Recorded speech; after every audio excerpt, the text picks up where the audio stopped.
Klabu ya Yanga kupitia taarifa walioitoa imelaani vitendo vibaya vilivyofanywa na baadhi ya mashabiki wa Simba kuachania jezi mashabiki wa Yanga katika mchezo wa fainali wa kombe la shirikisho uliofanyika kwenye uwanja wa Amani Zanzibar. Pia Yanga kupitia barua yao taarifa yao walioitoa kwa umma wameandika hivi kama ifuatavyo: uongozi wa klabu ya Yanga umesikitishwa na kulaani vikali vitendo vya kupigwa, kuchaniwa jezi na kufukuzwa uwanjani kwa washabiki wake wakati wa mchezo wa fainali wa kombe la shirikisho uliochezwa tarehe 25 kwenye uwanja wa Amani.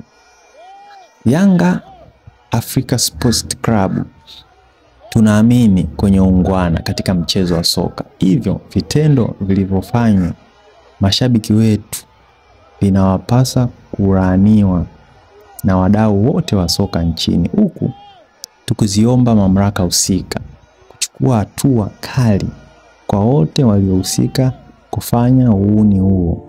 Vile vile uongozi wa klabu ya Yanga unatoa pole kwa washabiki wote waliokumbwa na kadhia hiyo, na unawataka mashabiki wote wa klabu hii kuendelea kuungana na kupinga chuki na uhasama unaotaka kujengwa na makusudi baina ya mashabiki hapa nchini. Mwisho, uongozi unawaomba mashabiki wote wa Yanga kutopitiliza kiasi kwa namna yoyote ile, na badala yake waendelee kuwakaribisha mashabiki wa timu nyingine kwenye mechi zetu ili tuendelee kufurahia mchezo wa soka huku tukidumisha ustaarabu wetu na kulinda amani, usalama na watu wote wanapokuwa uwanjani.